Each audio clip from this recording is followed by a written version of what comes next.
Apa yang harus dilakukan oleh Kluivert? Apakah ada perombakan tim ataukah ada perubahan strategi nantinya kira-kira? Ya, yang pertama tentu saja ya jangan main kamikaze kayak tadi lagi. Kamikaze ya? Kalau caranya mungkin secara estetik tidak enak dipandang mata, pada akhirnya skor akhirnya enak dipandang mata kok.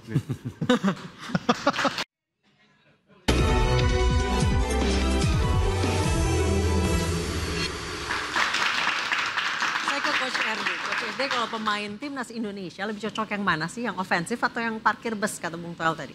Yang nggak seru sebenarnya permainannya. Saya pikir apapun taktikal yang dibuat itu nggak ada masalah buat pemain-pemain kita.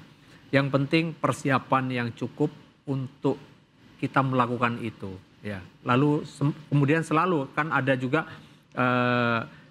di balik kekuatan kita pasti kita juga punya kelemahan. Dan sebaliknya bisa saling menutupi antara kekuatan dan kelemahan itu. Itu yang paling penting. Nah sekarang kalau kita masih buta dan kita masih belum tahu seperti apa sebenarnya kekuatan tim saya. Maka yang saya lakukan kalau saya seorang pelatih ya biasanya saya cari aman dulu. Amannya apa? Bagaimana strategi bermain adalah membuat sebuah pertimbangan untuk menentukan di mana zona untuk saya bertahan. Bagaimana cara saya bertahan. Nah biasanya saya membuat keputusan kalau saya mungkin belum mengenal penuh dengan tim yang saya lakukan, maka yang saya lakukan adalah membuat zona pertahanan di atau di sepertiga lapangan tengah atau di belakang pertahanan kita. Tujuan saya adalah untuk melihat situasi apakah tim saya mampu menghadapi lawan seperti itu.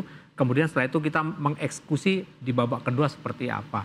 Dan ini yang biasa dilakukan. Nah tapi memang hari ini mungkin kita dipertontonkan sesuatu hal yang berbeda, buat saya itu sesuatu yang wajar, biasalah. Saya tidak dinamika untuk membaca pikirannya Coach Kluivert ya. Iya. Tapi kira-kira apa yang membuat Coach Kluivert itu mengambil resiko sebesar ini? Ya, saya pikir dengan segala pertimbangan mata yang sudah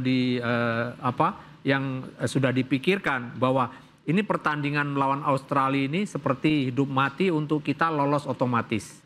Kalau tadi menang, maka otomatis kita punya peluang besar untuk kita lolos. Oh, jadi ya udah ngegas aja yuk, ya, ngegas. Tapi kalau kita kalah, kita masih punya kans lagi di 2 pertandingan dan itulah mungkin pertimbangan ya kenapa ambil inisiatif tadi seperti itu. Baik. Nah, ini prediksi saya. Ya. Bung Kesit, kalau kita hitung-hitungan 3 pertandingan sisa nih, ada 2 kandang, Cina dan Bahrain dan juga away lawan Jepang. Kira-kira peluang Indonesia masih bisa nggak lolos ke Piala Dunia? Yang pasti peluang masih ada. Ya. Apalagi kalau 3-3-nya bisa dimenangkan. Sapu bersih ya, dapat 9 angka ya.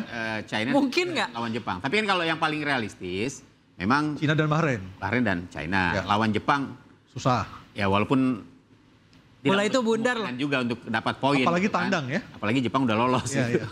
Tapi saya pikir yang paling penting sekarang adalah ya konsentrasi lah di 2 pertandingan kandang ya. Karena saya pikir ini sangat krusial. Saya kan menganggap bahwa setiap pertandingan saat ini semuanya seperti final. Ya. Begitu kita kalah, ya udah siap-siap lewat. Jangan-jangan malah ronde ketiga kita nggak lolos, ronde keempat apalagi nggak lolos juga jadinya gitu. Kalau kita masih bermain seperti yang ditampilkan pada saat menghadapi Australia tadi. Bung Toel, kita juga tergantung sekali dengan hasil pertandingan dari kesebelasan lain. Dengan situasi malam ini? Ya. Dengan situasi malam ini konsekuensinya lawan Bahrain menang, lawan Cina menang. Berarti kita punya 12 poin. Lolos tidak hanya otomatis dari ronde 3, lihat kiri kanan. Lihat Bahrain, lihat Arab, lihat Australia juga. Tapi kalau nggak dapat pun berarti posisi 3 dan 4 masih mungkin. Kalau 12 poin. Artinya ronde 4. Tapi kalau menang lawan Bahrain dan lawan China. Tapi kalau misalnya... Saya nggak ngitung lawan Jepang ya. Ya. Kalau lawan Bahrain kita gagal dapat poin penuh, semakin bahaya. Oke, buat dapat 6 poin Bung Pange nih, Cina dan juga Bahrain. Apa yang harus dilakukan oleh Kluivert? Apakah ada perombakan tim ataukah ada perubahan strategi nantinya kira-kira? Ya, yang pertama tentu saja ya jangan main kamikaze kayak tadi lagi.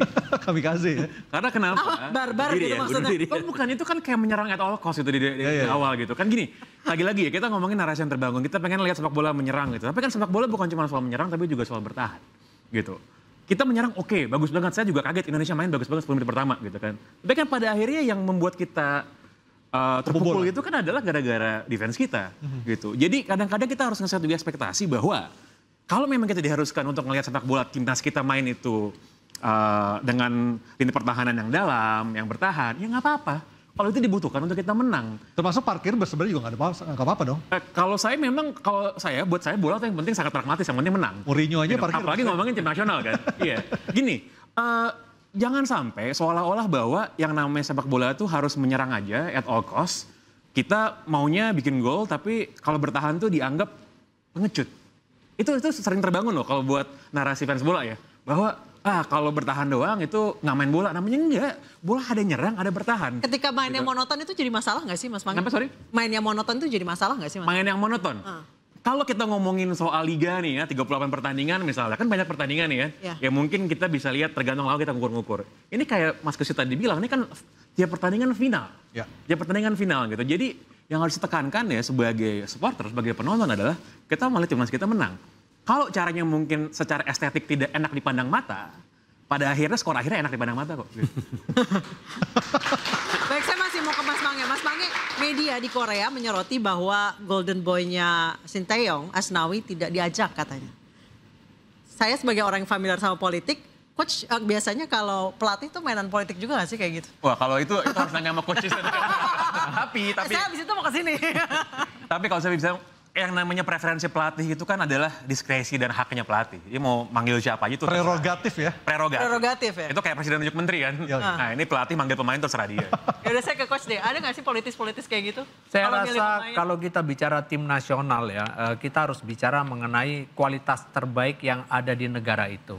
Kita nggak macam-macam kita kesampaikan semua. Saya ingat ketika saya menangani tim nasional waktu itu juga ada yang minta tolong jangan dari liga ini, jangan dari liga ini. Itu kenapa saya waktu itu mengatakan waktu SEA Games ya? Ya, waktu itu kita masih ada dualisme. Dualisme ya. Kemudian saya ambil keputusan saya mau head coach kalau seperti ini gitu. Jadi jangan ada lagi faktor karena ini dari klub ini atau ini dari, nggak ada. Jadi semua pasti pengen yang terbaik. Apalagi tanggung jawab itu akan ditumpahkan kepada kita sebagai pelatih. Tentu kita harus punya tanggung jawab dan kemudian kita memilih yang terbaik tanpa embel-embel apapun. Terus menambahkan Bang Pangi tadi ya mengenai strategi bermain menyerang tadi ya. Memang dengan bermain high press seperti tadi butuh satu energi yang ekstra. Ya. Sehingga kalau tadi terlihat babak kedua kita mulai terlihat kedodoran. Ya.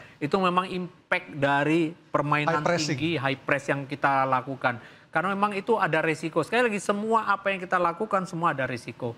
Dan kalau kita main bertahan pun ada resikonya. Kenapa? Karena mendekatkan lawan ke gawang kita. Kalau kita nggak antisipatif, kita juga bisa kebobolan dari bermacam-macam variasi permainan lawan. Jadi semuanya buat saya mengandung resiko. Dan resiko yang hari ini terjadi sudah diambil tanggung jawabnya. Dan mudah-mudahan ini menjadi satu pelajaran yang penting ya. Jangan sampai seperti lagi besok seperti ini. Karena nggak ada peluang lagi kalau kita kalah. Ya. Baik, ada beberapa nama yang belum dipanggil Kluivert, ada Sadil Ramdhani dan juga ada Elkan Bagot. Apakah kedua nama dan juga nama-nama lainnya itu akan dipanggil ketika kita melawan Bahrain dan juga dua tim lainnya? Instruksi segera kembali.